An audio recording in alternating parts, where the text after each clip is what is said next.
Hello, everyone. We are back for the second episode of Rue the Day. I am, of course, with my co-host Beckerman, and I am the Comic Viking. Tonight, we have writer, creator, Mr. David Byrne. Hey, David, how you doing, man? Hey, David. All right, David, you're muted. Of course, I'm muted. Yep. All right, how we doing? How are you guys? We'll be doing this interview with interpretive dance, so just begin. All right, David, I hope you're not shy because you are now the Front and main center. attraction here. Everybody, just in case you didn't know who David is, he is the writer and creator of Stake. He has a lot more things about him that I'm going to let him tell you, but if you want to know more, I put a link to his Instagram in the description, as well as a link to his Kickstarter for Stake Presents Jessamy #3. Please go back it. It's a great story, and I've already backed it, and I can't wait to get my books. I know it's going to be a while, but that's okay. Yeah, hopefully quicker than last time. It took us about 9 months to fulfill the last one, but It's not bad. Yeah, she's well into the art this time. What happened was the artist actually ended up moving from Italy to the U.S. in the middle of drawing the issue. So, sometimes life gets turned upside down, and it took her a little longer. Yeah. Who was the artist? It's Francesca Fantini. I think you got to meet her at Stake. Heroes, right? Yep. I got to meet her. Yes, she signed the metal book that I got from you, which is absolutely gorgeous. And I have now lost it. It is no longer mine. It is my girlfriend's. Oh, okay. As long as it's still in It's proximity. still in the house. Still in the It house, hasn't but it's been- not mine anymore. These things happen. Yeah, it's okay. I just get to get another one. So, David, tell us a little bit about yourself. Like, where you started, all that stuff. Well, I know it sounds a little cliched, but I've been writing my whole life. Basically, I wrote my first comic when I was 9 years old, called Super Simon and Ralphie, about my cat and a classmate's cat. But then I really didn't do anything with comics for a long time. I actually got my education in classic literature, and I was writing screenplays. And then in 2016, I decided to, in earnest, go back into writing things for the mass audience. So I wrote a novel, and then in 2017, I wrote a book called The Couch about a down and out therapist who becomes the psychiatrist to superheroes. And that was my first foray into writing comics and crowdfunding and the convention scene, all of it. So that 4-issue series that we will pick up again at some point basically helped me cut my teeth and understand the comic industry. Yeah. And it was really easy, and your career just took off from there. Oh, totally. I mean, it's like, overnight success, right? Right. 5 years to 5 an years overnight in the success. Yep. So, David, as I told you, I'm pretty, I would say what you would call new to the collecting, to the hobby. I've only been collecting for about 2 years. Back collecting. I was collecting when I was a kid, but those are all gone, and back into the hobby for only 2 years. Beckerman, though, has quite a history. You want to tell him a little bit, Beckerman? Oh, I've been reading steadily for 2 years, maybe. I've had a poll list for 31 years. But yeah, what comic books got you into? I mean, you said you wrote comics as a kid, so obviously you were inspired by something. What would it be an example of a comic you read as a kid? I actually did have a poll myself when I was 11. But even before that, my parents got me, I don't know if you remember the Marvel mail-in subscriptions. Oh, yeah. So I had a sub really awesome to crease. Oh yeah. I mean, I actually my Amazing Spider-Man 361 came that way. So I've got that whole first little arc with Carnage's first appearance came through the mail from Marvel directly. But it was Spider-Man was probably what launched everything, and it was actually because my mom believe it or not, she encouraged me to get into comics. She read comics when she was a kid. I showed her a picture of Amazing Fantasy 15 and Wizard when I was little, and she said, "Oh, I had that." Like, oh, where is it now? Oh, your grandma threw it out, of course. You know, that classic tale. But yeah, she read all the Spider-Man when she was little and passed it on to me. And, you know, Batman, I loved Batman. I came in there mostly during the whole Nightfall series. Good time. That's kind of where I first got my taste for Batman, but Mhm. I didn't. I was really having to choose what I got back then, limited budget. So I don't think I fully jumped on Batman. Actually, I know I didn't jump on Batman until right after No Man's Land. So yeah, I mean, I got dribs and drabs of that series when I was little, and picked up with you know, when Azrael took over as Batman, and then when I was old enough to buy my own stuff, I actually bought the singles of the whole Nightfall series. Just It's a good read. yeah, I mean, but I it was liked also it. just for fun, you know. And I picked up that Sword of Azrael series that was, you know, I it was love actually that somewhat hard to series. get back in the early 90s. Yeah, they weren't the easiest to track down. I was lucky and got on that series fairly early on. At least like when it was probably because it went on for a long time. I mean, they got some numbers on that series. Back when a comic book company would let a comic go 100 That's scary. issues. But yeah, I liked John Paul Valley. Mm-hmm. Yep. And that's then I basically took a long hiatus and picked back up in the probably it was the death of Wolverine brought me back in. And Okay. And was of it all the things to specifically read because of that, or yeah, you know, I had been kind of doing the being a 20-something-year-old for a little while, and then I got back into sports cards, and then I found out about that mini series, and I actually went and started a pull again at a comic shop, and then started getting into reloading my collection with keys, and then that was a couple years before I actually started writing comics, and I was like, all right, I'm just fully immersed in this world again, and I love every minute of it. was there a specific key that you remember like going after when you got back in? The first one I got was actually the Hulk 181. So a minor book, and Yeah.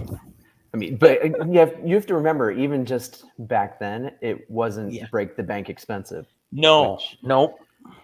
Which I mean, I joke with people. I don't have a 401k, but I do have a comic collection that I consider. No, it's no longer a collection; it's now a portfolio. I bought my first collection in 2001, and people like don't believe me in the story, but I got all of these extras. Like there were certain issues this guy just had triples, fours of, you know.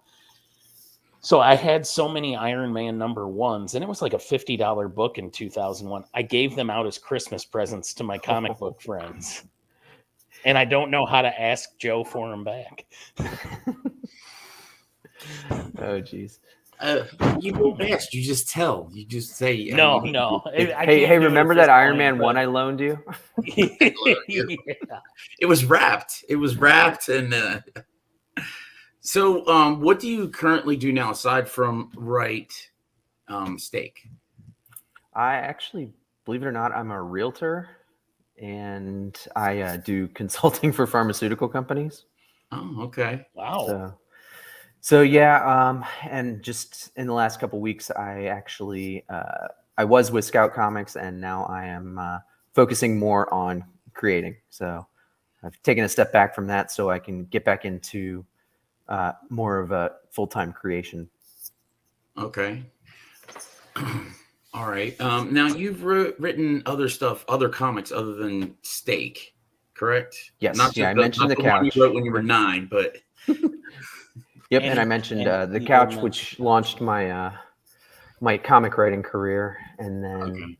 I did basically a preview issue of a graphic novel called Spy Deer Man, which is just what it sounds like. It's a deer who's a spy. It's what if Bambi grew up to be Bond. So a lot of tongue-in-cheek humor. We lean into the silly sex pun names and things like that, and it's just a fun what are ride. the girl names? Oh man, what are they? It's been so long. So is that an adult book or a child's book? It's somewhere in between. It's Somewhere in it's between, silly. okay. It's not dirty or anything. PG-13. Yeah. But his enemy is Totes McGoats, who steals a ray gun that when he shoots people, it turns them into sheeple. So Spider-Man's job is basically to, in this one, he's got to save the world from Totes McGoats. Boy, it really sounded like you said Spider-Man there too. It's That's Spider-Man. That is the origin of the name. I owned a shop for a little while, and we were doing the pull, and someone was reading it, and he's like, Spider-Man, Spider-Man, Spider-Man. I was like, do you hear what you're saying? And then I sent just the words to an artist friend, and within an hour, because I tried to send him a message to describe it, and he said, I don't need any more. He's like, I got it from the name. In an hour, he sent me a drawing of a deer in a tuxedo smoking a cigarette and holding a martini. Yeah, I'm kind of picturing it like that. Definitely with the martini. So, which is even more fun because he has hooves. So how is he holding this stuff? But who cares? Right. No opposable thumb. No, we don't give him like normal human hands. He's just got the hooves. Hey, he figures it out. Exactly. And you're not supposed to question it. It's funny that guy got there with Spider-Man, because Spider-Man's one of the few names that has the hyphen to let you know there's a break in between the words. Yeah, and it's spy-deerman. So we use the hyphen. So you have the hyphen. Perfect. So we have it's a lot of fun. I'm gonna hopefully get back to that one later this year. Is there another hyphen between deer and man? No, but it's capitalized. Spy-deerman. You can say it that way if you want. Long story.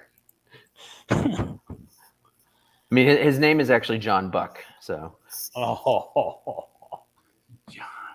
John Buck. So yes. Okay. All right. Oh, what I was doing, I was silent there because I've put his link to the Kickstarter underneath there as the banner, so anybody can just click on it right like that. Perfect. Yes. Perfect. And even easier, if anyone doesn't want to type all that, it's www.stakecomic.com. We'll redirect you right there. And this is the follow-up to Stake. This is a spin-off from the main series. Okay. And we're the final issue of a 3-issue miniseries. This is Stake. Yes. I know Stake.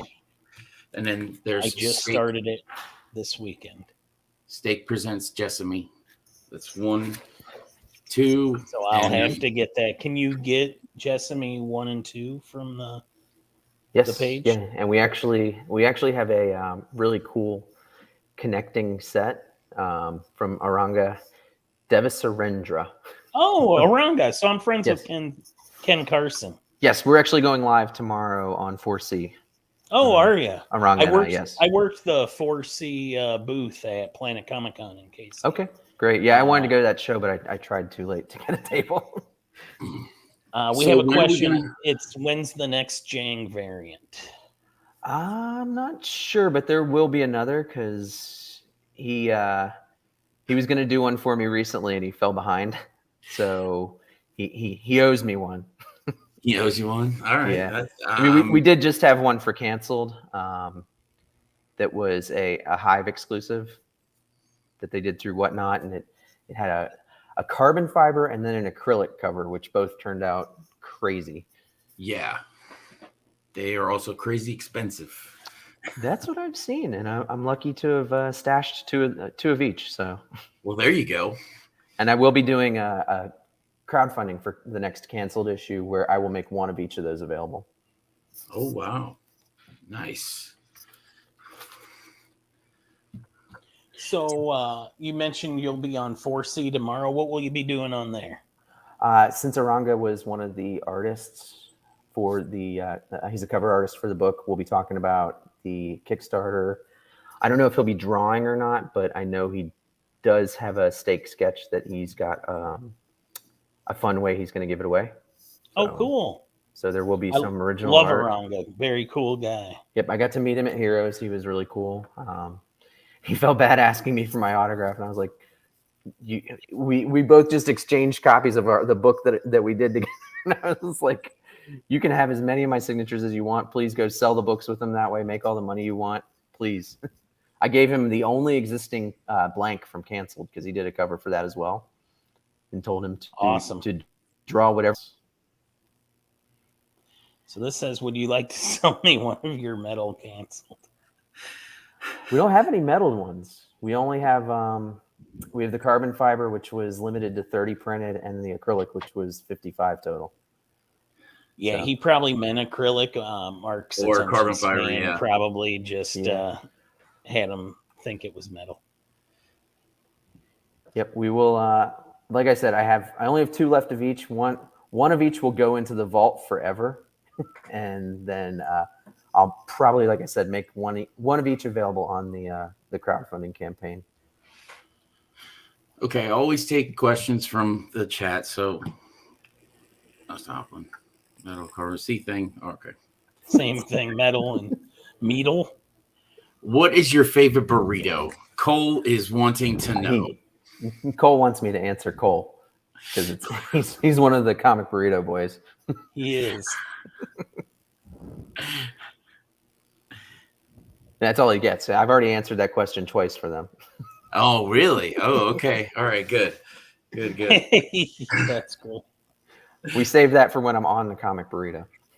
All right. What do you? So you're still collecting, correct? Of course. Yeah. All right. So what do you mainly read aside from Spider-Man? I'm guessing you still read those. I don't. I actually haven't. I don't read any big two.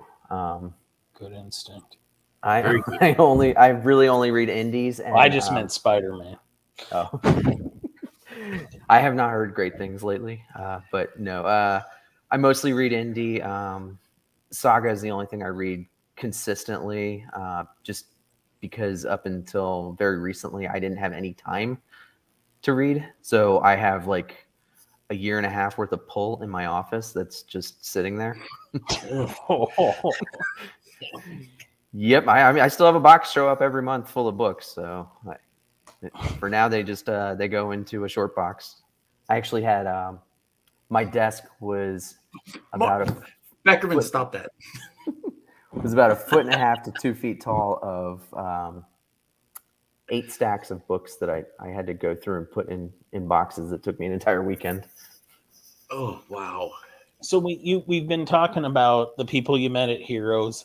How long have you been touring the cons as a creator? I actually did my first one in the fall of 2017. So as soon as I had an issue in print, I started showing up at shows. Out there and meeting people. What was that like as a comic book fan to kind of go to the other side of the booth? You know, it really does change everything because I used to go to cons for fun. And now it's like when I'll usually take a lap around most cons, even as a creator. But what I end up doing is I'll end up swinging through Artist Alley or just stopping and seeing the retailers that I know. And basically, it's more of a just catching up with people I already knew and then hanging out at the booth and getting to meet new people. And really, the coolest thing is when someone shows up and I don't have to pitch them because they reach in their backpack and they're like, "Oh, I've been waiting to meet you, so can you sign this for me?" Because it used to be, "Let me tell you about this." Now it's, "Will you please sign this for me?" Which is actually really fun. What book do you feel Stake was that book for you, or was it The Couch, or what book really seemed to get people to come to you? It was definitely Stake. I mean, you can't discount having it in the direct market because you do reach a lot more people. But I really leaned into Stake with. Oh, that's dirty. We're not going to Marvel tonight. So he's giving me a hard time. I'm a big Speedball guy. I liked the New Warriors. That's when I came into comics, and it was the first #1 issue I got of a So comic. you're getting trolled. I am. And Mark does not read a whole lot of Marvel, and he loves DC. Probably a little more than what DC deserves, but he still loves it. And I do too. I do love DC, but I'm kind of like you. I'm reading more I like indies it all. than I am. I just like a good story. I'll read anything. Yeah, I'd say that's fair. That's I'm- kind of what I we try all not- want, right? Yeah, it just so happens that almost all the good stories are in indies. But It's because it's something different, you know. His Ultimate Warrior. Oh, that just reminded me of that terrible Ultimate Warrior comic book where he ranted about Distrucity. I'd like to know from Cole which one of the toes is his favorite. Unfortunately, he's not here. Untrue, So- sir. True. Why'd you even put it up there? I just like to know. I want him to know I'm watching him. We're watching him. Do you troll him? No, I treat him very well. I do not watch Wrestling Legion. Yeah. So, all right. Do you feel? Now you said that you had the connecting covers for the Jessamy 1, 2, and 3. Yes. You have another variant coming out. Can you explain that one too? I almost let it slip last week, but I decided not to. Are you talking about on the campaign? Yes. Oh, we have lots of them. We've got I think 7 other covers. So we have Francesca's main cover, and then we've got let's see. Let me list off our. I was more referring to the different paper on the inside. The archival. Yes, Yes. which is one of my favorite things I've ever done. Because the book is set in the 18th century, we actually did a faux leatherette cover with an embossed or a spot gloss logo that actually has parchment paper for inside the book. And we did we're doing each of the 3 like that. The first one is clean, the second one has a little blood on it, and the last one's going to be a fully bloody cover. Bloody parchment. Yep. I like that. Yep. You didn't pick one of those up, right? You ordered it through the campaign? Yes, because you said that it was going to be available through there. So Yep. when I got the email, I went and I was still late. So everybody, this is how good it is. It got funded in 4.5 hours? Something like that. I Yeah. have managed to now, when I launch a campaign, I don't know how I do it, and people tell me I'm lying, but I actually don't look for multiple hours at the campaign, just because one of my early campaigns, I sat there after I hit launch, and nobody backed for 20 minutes, and I wanted to walk out in traffic. It was just painful. It was, and the funny thing is that was a $5,000 goal, and it did fund. It overfunded on the first day, but that first 20 minutes, I'm going through the gamut of emotions as a being a creator. You already have this feeling like no one loves you, everyone hates you, everything you do is terrible. It's the imposter syndrome, and I'm sitting there for 20 minutes going, "Oh, what have I done? I put myself out here, and everyone hates me." Yeah, I ordered I got the connecting and the parchment, the archival, I'm sorry. And then I got a regular cover A. That I am going to go back in and get more because I just feel that I need more. So not just for my PC, for possibly to give out. So I will be getting more. I appreciate that. Yeah. Yeah. I mean, we actually have some fairly well-known artists. Probably the hottest one in there right now is Ivan Dow, who's got some Marvel, DC, Image, pretty much anyone you can think of. Don Aguilo has been doing covers for McFarlane on the different Spawn books. Karen Darbo is doing work for Marvel now. She was doing Magic the Gathering covers, but she's working on the new Daughter of Blade series. Oh, Oh wow! So, I'll have to and I pick that grabbed up. her before that was announced. So that was a nice find. So how far in advance do you have to contact these people to get them on board? I try to go 3 to 6 months. Sometimes like I've worked with a number of people who do covers for DC and Marvel, and those guys end up getting booked out for 6 months to a year. So I really try to hit them up as early as possible. Sometimes you get lucky. Like on my first campaign, I actually had a Peach Momoko cover that she joined the campaign a week in and had a cover to me in less than 6 days. Don't Should I even show Cole's comments or? No, take that off. No, that's actually a real thing. He's not being stupid. That's a real thing. That's a real thing. A donkey with fangs on it? The Comic Burrito has a mascot that's a donkey now, and they commissioned a cover that has their mascot with vampire fangs. And the three, it's got Jessamy, and she has decapitated the 3 hosts. Okay, all right, nice. So Cole is not trolling us; he's just being weird about the way he's saying things. Okay, all right, and then the way to get that exclusive is just through them. Yes, yeah, you would have to get that through them. Okay. And so what's next after this? After number 3, what's next? Are we doing get another volume of just Steak?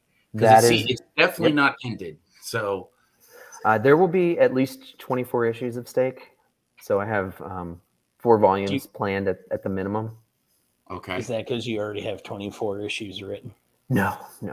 Which 6 are out, right? Yes, 6 are out, and then what we're going to do is we'll be crowdfunding volume 2, likely 2 issues at a time, and then once, if you want to back it and then wait a year and a half to see anything, I will do that. we'll have basically we'll be doing it as 3 oversized issues, and then when it goes to the direct market, it'll be 6 single issues. Okay. So that gives you something unique on the Kickstarter. It'll be different than what's released out to the direct market. I mean, for anybody that's not read Steak, I highly recommend it. I just finished it today. I'm not gonna lie, because I've been backed up with all kinds of stuff. But I did finish it today, and it's just the story is just great because everybody thinks it's straight up just about vampires. While vampires are in it, yes, that's not the main focus, right? Which is so awesome. Actually, it's a great spin on it. It really is. Yeah, I liked. I don't know what you would call it, but I liked the color in it. The spot color. Yeah, I like that. Is that what that's called? Yes. Yep. Oh, very cool. So I just started it. I have the first 2 issues. I've ordered the and this is what he's referring to as spot color, because the rest is it's mostly black and white. But then I've basically given Francesca free reign to color where she wants for emphasis, and you if you've read through it, you can see that actually the mood of the scene dictates the color and the ambiance sometimes. Right now, it's Scout actually has connections in Hollywood, and they shop all their titles. Ooh. So that would be awesome. But I didn't write it with the intention of putting it on the screen, and it's a comic first, so we'll always make sure that the plot is the most important thing. It's not just something that's a gimmick to try to get a show out of it. Yeah. Yeah, and the plot so far is awesome, man. If you were going to do a stream, I think it would be best animated, but that's just me. Animated with her style I think it would be really cool. Yes. I really like what I've read so far, so I can't wait to finish it. Yeah, it's not. Now I have to go.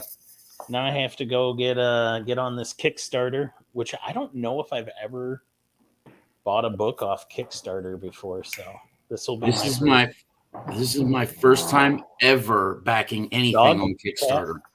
It's a gateway drug. You'll find that there's a lot of good stuff on there. I don't think so. I'm going to stop. I already had a drug. It was called Whatnot, and I'm done. So,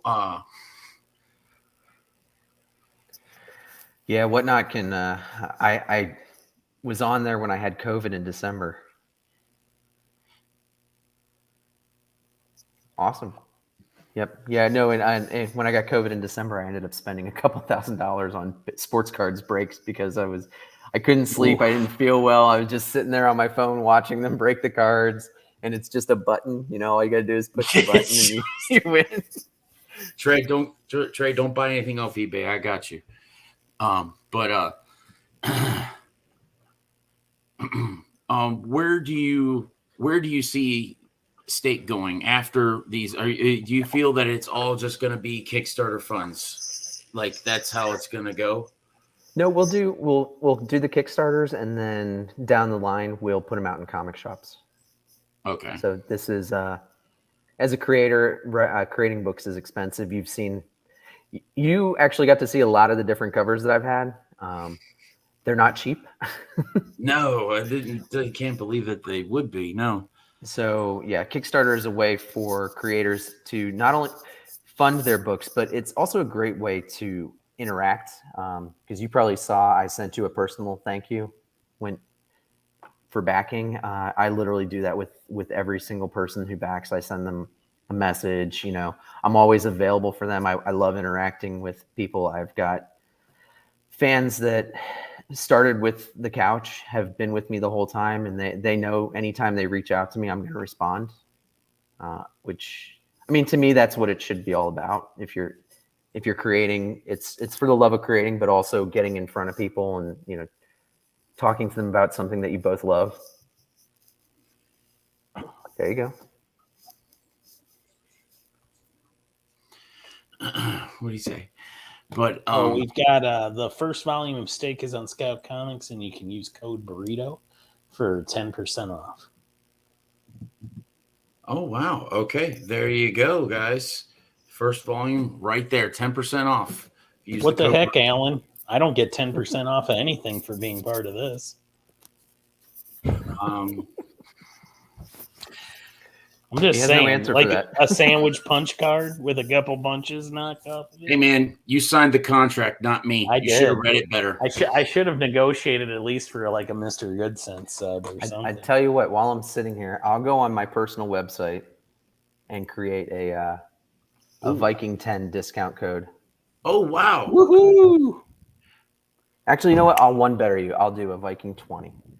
Holy crap! All right, take that, comic Burrito. let's make Cole jealous. Cole sitting over there with his paltry 10%.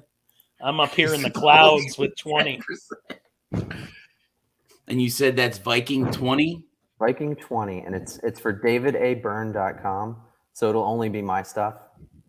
Maybe throw that in the description or something. Yeah, I'm working on it. I'm working on it, bro. Give me 2 seconds and it'll be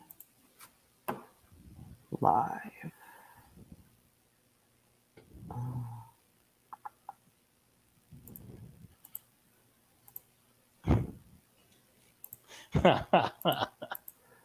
Here is the way.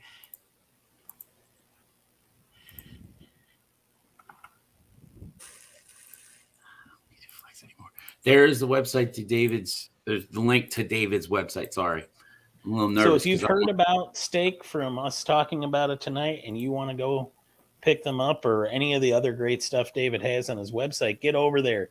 Use code. What is it? Viking 20. Something. Yes. Yep. Nope. It's not case sensitive or anything. Okay. Viking 20. Yeah, I did. I actually did see Cole's code in there when I was putting in the new one. Take it out. Deactivate. I don't know if I want to be part of these street wars, Alan. You got a turf war going on already. Who would have thought being a Viking was so violent? It is. You got your axe is in the mail. It's on the way. Yeah, I'm going to hurt myself. Cole has like a Viking last name, though. True. But David, thank you so much for coming on, man. Of course. I really appreciate it. I hope that everyone got to. Does anybody? Well, actually, but while I'm wrapping up here, if anybody has any other serious questions, please type them in the chat. And you can see David tomorrow night on 4C Comics with a Ranga Deva Surrender. Yep. Somehow Great I've managed to. I have at least one, and many nights this week I have 2 things going. I don't usually do that well lining stuff up during my campaigns, so it's going to be crazy. All right, awesome. Well, good luck with the Kickstarter, Jessamy. Yes, thank you. Issue 3, I should say, right? It's Jessamy issue 3. Yep. Yep. It's one. We call it 1 through 3, so that it's got the back ones available, and I do have bundles of the main series and the trade paperback available. So really, if you want, you can catch up on everything, but you don't have to read the main series to read the spinoff. That's kind of nice. Yep. And when we buy things off of your website, do they come signed? There's actually, I believe every item has the option for signature. If it doesn't, you can just drop a note and say, "Hey, sign this." Cool. And if I've put out a book that's not on there, odds are I have it. So you can also message me and I can see if I have it in the back stock. Good night, Trey. Cuddly is exactly how I would describe Alan. Well, yeah. Anyway, he's a coworker, so you act different a little bit, So I understand. Yeah, but well, thanks again, David. Thank you for having me. I really appreciated it, and I will be contacting you and bugging you a lot. I think I don't know why, but I think I will. Even better. Yeah. No, I appreciate it, and obviously, if you know anyone who you see that I'm interacting with, and you want to try to get them on your show, just let me know, and I can try to help and hook that up. All right, awesome. Well, thank you so much, sir. I will definitely do that. Well, thank you. We still don't have a professional wrap up to this, Alan. No, we don't. But so basically, what we do is we just say goodbye. So bye, everyone. Bye, everybody. Bye.